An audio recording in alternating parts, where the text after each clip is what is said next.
Hey guys, this is Dave with Gazaudio. Now, I have reviewed a lot of portable DAC amps over the past couple of years. Most of them are actually portable, but this is by far the largest and heaviest DAC amp that claims portability that I have ever reviewed. And I will tell you right up front that I don't feel like this qualifies as portable, but to be perfectly honest, I could care less because this monster does everything else so right.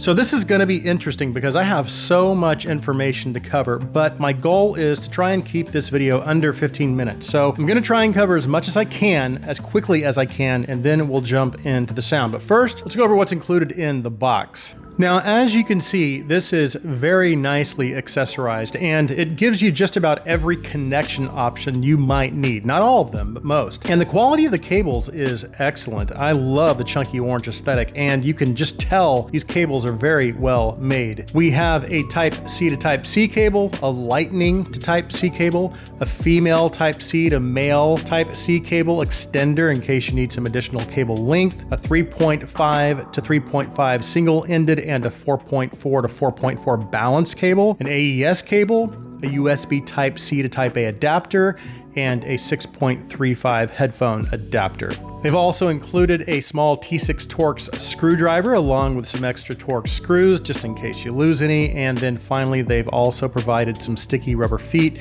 for desktop use. So that's on the accessories side, but on the sound side, they also provide you two pairs of op amps. The ones that come pre-installed are the OPA 1612s, and then they also provide a pair of LME 4972s, and they do sound a little different, and I will talk about that in the sound segment of the review. As for displays, inputs, outputs, buttons, and knobs, in the front we have a 6.35 headphone output, a 4.4 balanced output, and a volume wheel with a digital volume indicator screen that looks pretty cool. The volume wheel also functions as a selector knob as well. On the top, there is a simple but useful display as well that gives you access to the device settings and shows you your input selections, battery levels, audio format, and gain mode. There's also an LED battery charging indicator light.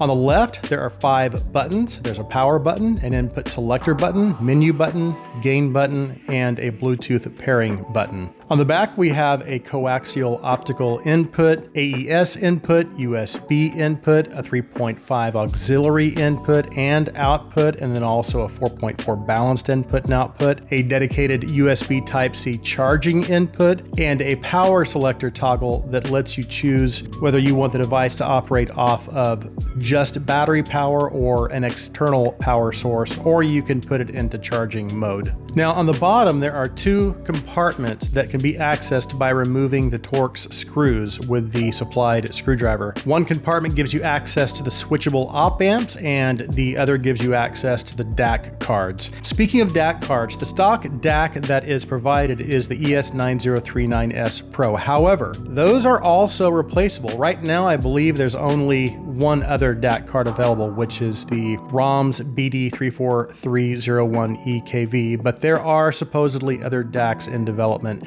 which will hopefully be released soon. It also has a massive 13,600 milliamp battery that should give you about 20 hours of playback time in auxiliary mode and about 11 hours if you're using the USB connections. And in addition, the XDUOO Pro also supports fast charging. As for audio codecs, again, it uses the ES9039S Pro and it can decode up to DSD512 and 32-bit PCM. It also has Bluetooth 5.1 and can decode SBC, AAC, aptX, aptX LL, aptX HD, and LDAC. It gives you 3 gain levels, low, medium, and high, or eco, normal, and turbo. So in eco mode, it is suitable for driving high sensitivity IEMs with almost no background noise, but at the same time, it can also handle some of the hardest to drive high impedance headphones out there in turbo mode. So it's extremely versatile in that way. Now, speaking of hard to drive headphones, the XDUOO Pro can deliver an impressive 2 watts of power out of the 4.4 balanced output at 32 ohms and nearly 1 watt at 300 ohms, which for a battery powered device is extremely impressive. Now, it will also output 2 watts out of the 6.35 at 32 ohms, but based on what I read on the website description, that drops to about 240 milliwatts at 300 ohms, again, out of the 6.35 output. And again, for a battery powered device, these output numbers are almost unheard of. As far as Bluetooth range, it seemed to work well in my house. I connected it to my phone and I put the phone on my nightstand in my bedroom, and then I just walked around the house with the XDUOO Pro, and it seemed to do okay. I was able to walk pretty much all around my house without losing the connection at all. Okay, let's move on to the sound.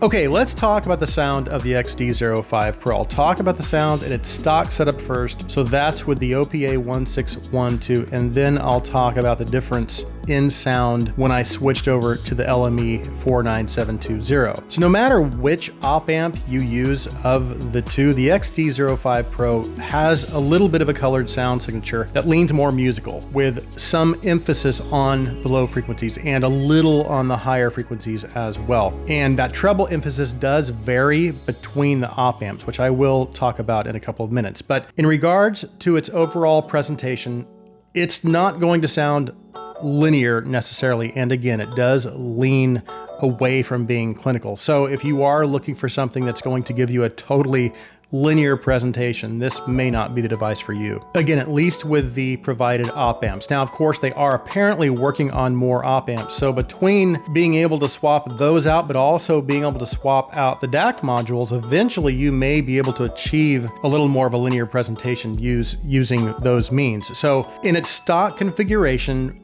with either of the provided op amps, again, it's not very linear. However, it still gives you a very impressive amount of detail and resolvability throughout. But then as you kind of move throughout each section of the frequencies, starting with the bass is very impactful and punchy. But beyond that, the overall bass quality is probably among the best I've heard in a device that kind of falls within the portable or transportable category. So the XDUOO Pro is definitely not shy in its bass presentation. And then moving on to the mid-range, one of the first recordings I listened to that's actually in my regular test track rotation is Jazz at the Pawn Shop, because it's just great for testing a lot of things, and one of them is mid-range naturalness. And while the XDUOO Pro's bass thoroughly impressed me, its mid-range presentation impressed me even more. It was detailed, it was resolving, instruments sounded very natural, but the thing that struck me about the mid-range, and I think kind of impressed me the most, was its richness.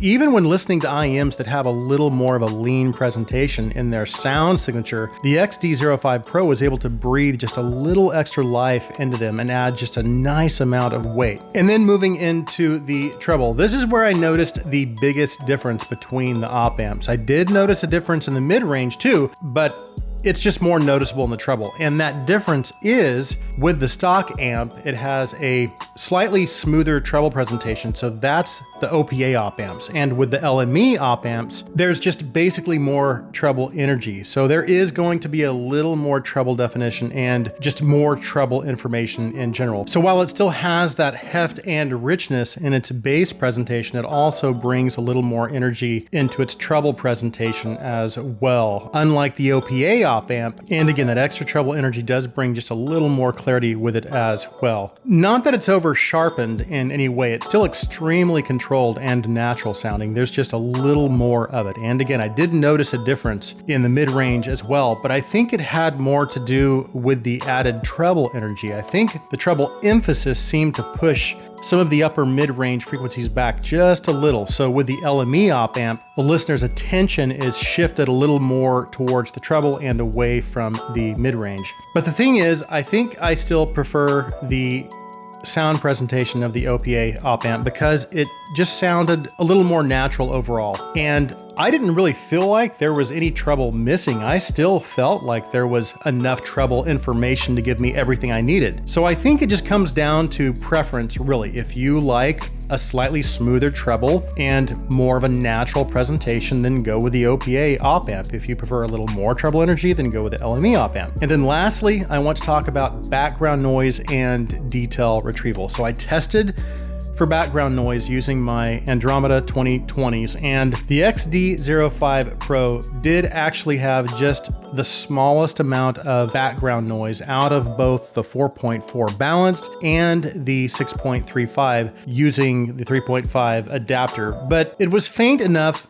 to get almost completely lost during the quietest parts of the music. But again, this is the 2020 Andromeda we're talking about, so if there is any background noise at all, it will pick it up. Again, though, it's extremely faint and it's by no means a distraction, and once I was listening to the music, it basically just disappeared. And then finally, the last thing I want to touch on is detail retrieval, which is excellent, of course. No matter which op amp I used, the detail was excellent. However, the LME op amp did seem to bring out even a little more treble detail than the OPA op amp. But here's the bottom line. As portable devices go, and I use that term very loosely, at the $800 price point, I don't think there is really anything out there that can compete with this in terms of pure power output and power performance. If you have hard to drive headphones, this may be your best portable or transportable option. It's simply a beast. But from a sound presentation perspective, if you're looking for something that has a more linear presentation, this may not be linear enough for you, at least again with the supplied op amps. And again, they will be releasing more op amps at some point. But in every other respect, in terms of its overall performance, this competes with the best of the best under $1,000. Not just with portable devices, but desktop devices as well. So is it portable? No. At least I don't think it can be categorized as portable because it does not fit in any of my pockets. Is it transportable? Yes, because you can just toss it in your bag or backpack just fine and take it wherever you go. But again, that doesn't matter to me because I'm completely satisfied with just having it on my desk or on my end table in my living room. And then of course, lastly, does it get my recommendation? Absolutely 100%. I love that it has enough power to drive any headphone that I throw at it, but it's also delicate enough to work with my most sensitive IEMs. I love the sound, and I also love the fact that you can swap out not only the op amps, but the DAC chip as well. It's just a very fun device, not only in terms of its sound presentation, but also in terms of its versatility and tweakability. So yes, absolutely, the XDUOO Pro gets my recommendation. So that concludes my review of the XDUOO XD05 Pro. If you are new to the Giz Audio channel and you like our videos, please take a minute and hit that subscribe button. And if you'd like to go a step further, you can also support us through our Patreon. I'll be sure and leave a link in the description. Thank you guys so much for taking the time to watch this review. Please like this video. Please share this video. I hope you have an awesome day.